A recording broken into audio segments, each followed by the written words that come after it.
여러분 안녕하십니까? 마나임 뉴스입니다. 아마 제가 제일 먼저 아마 보도를 한 것 같은데요. 지난 주일날 광화문 전국 주일연합예배가 있었죠. 주일마다 예배를 드립니다. 수십만이 모여서 예배를 드리고 있죠. 전 세계적으로 이제 기네스 북감으로 볼 수 있을 겁니다. 비가 오나 눈이 오나 바람이 부나 자주간 그 한낮 여름에도 그리고 추운 겨울에도 말이죠. 그분들의 신앙심은 진짜 대단합니다. 비판하는 사람들은 그 정광훈 목사님이 가스라이팅을 해서 나온다, 이런 얘기를 하는데, 제가 볼 때는 전혀 그렇지 않습니다. 뜨거운 그 하나님을 향한 뜨거운 신앙과 그 다음에는 그 자유 대한민국을 갈망하는 분들이 모이는 것이죠. 그래서 이 집회는 엄격하게 구분이 돼야 되는데요. 토요일은 국민대회, 주일은 광화문 전국주일연합예배, 이제 그렇게 드리고 있죠. 대한민국 바로세우기 운동본부, 정광훈 국민혁명의장, 그 관계자들 얘기를 들어보면은 국민대회는 목표가 이제 1천만이고요. 그 다음에는 그 전국주일연합예배는 목표가 이제 120만이다. 그렇게 이야기를 하고 있죠. 속히 이것이 달성이 되면은, 분명히, 대한민국에 기적적인 일이 일어나지 않을까, 이제 그렇게 생각을 해봅니다. 우리 성경에도 그렇죠. 이 하나님의 말씀이 지역 곳곳에, 지구촌 곳곳에 다 전파될 때에, 그때 이제 세상의 끝이 온다고 말씀하고 있지 않습니까? 마찬가지로, 지금 1천만 목표, 120만 목표, 속히 달성이 되어서 말이죠. 우리 대한민국의 자유민주주의 위에 굳건히 서가는 그러한 나라가 되기를 바라겠습니다. 제가 누차 이야기를 하고 있습니다만은, 지금은 말이죠. 한동훈 외에는 보수가 전부 모여야 됩니다. 유승민이든 이준석이든 관계없이 자유통일당이든 국민의힘이든 자유민주당, 각 유튜버들도 말이죠. 찢어지지 말고 비판하지 말고 하나가 돼야 된다. 이제 그런 말씀을 드립니다. 자, 이 시간에는 말이죠. 지난 주일날 그 광화문에서 예배를 드리다가 돌아가신 목사님이죠. 당시에는 제가 급하게 속보를 보내다 보니까 목사님인 줄은 몰랐습니다. 은퇴 목사님이시고요. 아드님께서 지금 군종 목사님으로 계신다고 합니다. 그런데 저희 그 유튜브 방송을 보고는 대부분의 댓글이 참으로 진짜 나도 예배 드리다가 하나님 품으로 가고 싶다, 이런 분들이 상당히 많고요. 그 은퇴하신 목사님의 자녀인 군종 목사님도 감사한 일이다, 예배 중에, 그런 이야기 하고 있지 않습니까? 우리가 아무리 예수를 믿는다고 하지만 대부분 사람들이 죽음이 오면은 많이 두려워하고 있죠. 예배 드리다가 또 목사님은 설교하다가 또 봉사하다가 이렇게 만약에 사망을 하면은, 부르심을 받으면은 얼마나 큰 행복입니까? 일단은 고통 없이 하나님 품으로 가는 것 아닙니까? 대부분 사람이 사망을 할 때에 예수를 믿는 사람은 다 사망하는 모습이 얼굴이 평온한 모습이라고 그러죠. 믿지 않는 사람은 막 얼굴이 일그러진다고 그럽니다. 장의사들이 주로 그런 이야기를 하고 있죠. 그래서 이제 흔히들 우리가 전설의 고향이라든가 이런 걸 보면은 저승사자가 오죠, 그죠? 그래서 이제 그냥 우스갯소리니까요. 예수 믿는 사람들은 천사들이 와서 그 영혼과 같이 하늘로 올라가니까 너무 밝은 곳이 보이고 예수님 모습을 보니까 웃으면서 이렇게 가는 것이고요. 믿지 않는 사람들은 이렇게 이제 저승사자, 쉽게 말해서 괴물, 요물 이런 사람들이 이런 어떤 것들이 나와서 끌고 가니까 나 가기 싫어, 나 죽기 싫어, 그래서 이제 그러다가 얼굴이 일그러진다, 그런 얘기를 많이 하고 있죠. 자, 일단 광화문 전국주일연합예배에서의 그 사고가 아니죠. 또 연세가 80이니까 젊은 분들 같으면 좀 안타까운 마음이 물론 있겠지만은 80세 된 은퇴 목사님 예배 드리다가 하나님으로 부르심을 받았다, 그야말로 이제 복 중의 복이다, 그런 분들이 많이 계시죠. 그래서 놀라운 것은 대부분의 분들이 그런 걸 원한다, 그런 얘기를 하시죠. 제가 이제 오늘 말씀을 드리고자 하는 것은 광화문 전국주일연합예배에서의 그 목사님의 소천 사건을 두고 말이죠.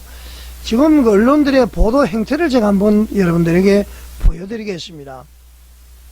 언론이라는 것은 일단 말씀을 드리겠습니다만, 언론의 사명은 말이죠. 정확한 정보 지식 전달입니다. 그리고 여론 형성하고 관련이 있죠. 이 가짜뉴스라든가 정보를 왜곡하면 되지 않습니다. 사실관계를 정확하게 해야 되는 것이죠. 그 모임의 지도자가 좋든 나쁘든 그 관계없이 사실관계는 그대로 보도를 해야 되는 것이죠. 그래서 이렇게 뭐 잘못 보도를 하면은, 예를 들어서 예배 드리다가 뭐 사망했다든가 뭐 이러면 모르지만은 뭐 집회 중에 뭐 사망, 정광훈 집회에서 사망, 그거는 사실과 다르지 않습니까, 여러분? 그래서 우리는 말이죠, 일단 보도 행태를 한번 보고 제가 말씀을 드리겠습니다. 자, 구글에서 말이죠, 80세 노인 사망 집회 이렇게 하니까 지금 유튜버가 말이죠, JTB 뉴스에서 여러분 보시다시피 정광훈 주최 집회에서 80대 남성 사망, 잘못된 것이죠. 채널A에서 서울 대규모 집회 현장에서 의자 앉아있던 80세 남성 사망. 또 채널A가 다시 또 이렇게 냈습니다. 경찰은 정확한 사망 경위를 조사하고 있다. 이렇게 나와 있습니다. 그리고 이제 일반 뉴스를 보게 되면 연합뉴스에서 서울 중구 대규모 집회 현장에서 80대 남성 숨져. 문화일보 서울시청 인근 집회 현장에서 80대 남성 안전체 사망. 중앙일보 의자에 앉아 고개 푹 80대 남 시청역 인근 집회에서 심정지 사망. 노컷뉴스 서울 주말 대규모 집회 현장에서 80대 돌연 사망. 천지일보 서울 중구 집회 현장에서 80대 남성 심정지로 사망. 자, 주요 뉴스에서 말이죠, 연합뉴스, 중앙일보, 이데일리, 노컷뉴스까지 전부 말이죠, 그렇게 지금 보도를 하고 있습니다. 그리고 이제 네이트에서는 시청역 인근 사랑제일교회 주최 집회에서 80대 숨져. 요거는 조금 진실에 가깝죠. 그 다음에 그 MBN 홈페이지도 집회 중에 80대 남성 사망, 시청역 인근 집회에서는 80대 남성 사망, 이렇게 지금 보도를 하고 있습니다. 자, 여러분, 이 보도 중에서 말이죠, 진실에 부합된 거는 하나도 없습니다. 그렇지 않습니까? 자, 네이버를 한번 보겠습니다. 네이버도 크게 다르지 않습니다. 채널A 뉴스, 뭐 온라인 블로거들이 말이죠, 전부 80대 노인 사망 집회 현장서, 집회 현장, JTB 다 이렇게 나오죠. 전부 TWIG, 뭐 사건 사고, 서울 노컷 뉴스 집회에서 사망, 뭐 전부 이렇게 지금 SBS에서도 마찬가지로 말이죠, MBN에서도 마찬가지고 전부 이제 그렇게 보도를 하고 있습니다. 자, 여러분, 지금 구글과 네이버 보도를 여러분 제가 다 보여드렸죠. 전부 집회에서 사망했다, 심지어는 정광훈 집회에서 사망을 했다, 막 그런 얘기를 많이 하고 있습니다. 그야말로 언론 자체가 말이죠, 제 기능을 다 잃어버린 것 같습니다. 대부분 사람들이 이 뉴스를 접하다 보면은 정확하게 국민대회 그리고 예배를 지금 구분이 안 되어 있고요. 그런 것입니다. 이것은 이제 상당히 사실관계가 이제 왜곡될 수가 있고요. 또 광화문 집회라든가, 또 일단 뭐 예배는 언급을 안 했으니까 말이죠, 광화문 집회에 대해서 좀 부정적인 그런 모습을 나타내기 위한 것인가, 이렇게 이제 생각을 할 수도 있습니다. 뭐 사고가 나니까 나가면은 되지 않겠다. 뭐 자식들이 보면은 말이죠, 자녀들이 아버지 어머니 거기 나가지 마세요. 또 부모들이 말이죠, 너희들 거기 가지 마. 거기 가니까 사람이 죽었어.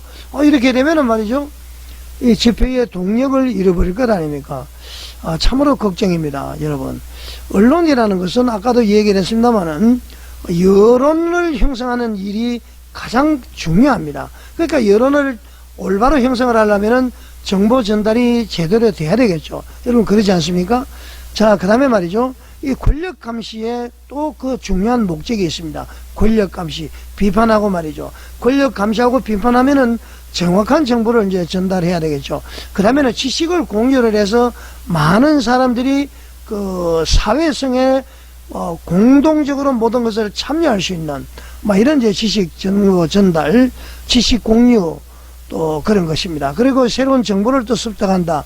반복적인 얘기도 좀 있죠, 제가 말씀드리는 것이. 자, 이런 일을 해야 되고요. 그러다 보면은 허위 보도는 말이죠, 바로 사회 독소가 되어버립니다. 정확한 지식을 보도를 해야 되고요. 그리고 이제 언론은 우리가 이제 사회적 공기라고 그러죠. 공기라는 것은 공적인 기구라는 것입니다. 어느 특정인의 것이 아니에요. 중앙일보는 중앙일보 사주의 것이고 동아일보는 동아일보 사주의 것이고 그런 것이 아니고 공적인 기구다, 그런 얘기입니다. 무슨 말인지 아시겠죠? 그 다음에는 다른 말로 또 공기라 그러면 에어를 이야기하죠. 우리가 공기가 오염이 되면 다 질병에 걸립니다. 공기가 맑아야 되죠. 마찬가지로 언론도 맑아야 된다, 이런 얘기입니다.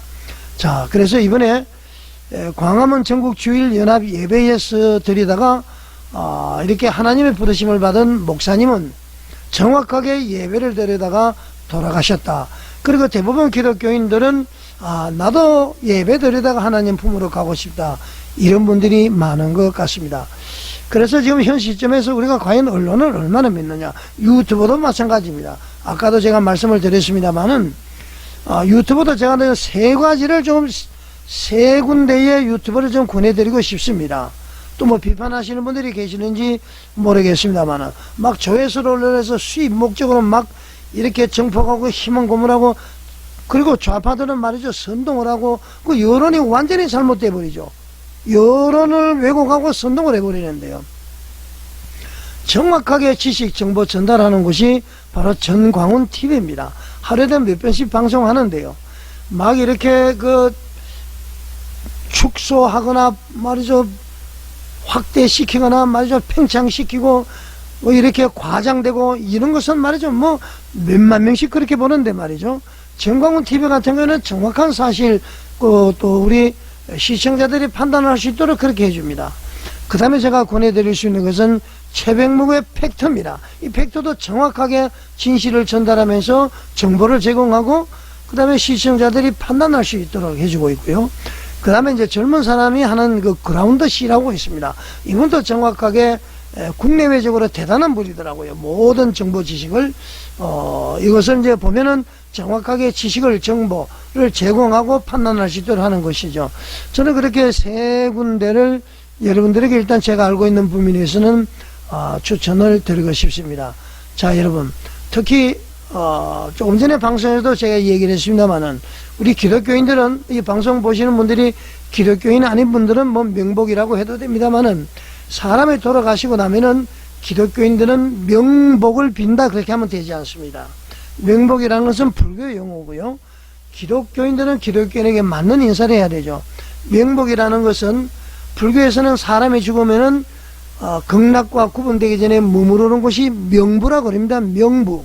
명부에 가면은 왕이 10명이 있는데요. 명부 10이라고 안 그러고요. 명부 시왕 10명이다, 그런 얘기를 하죠.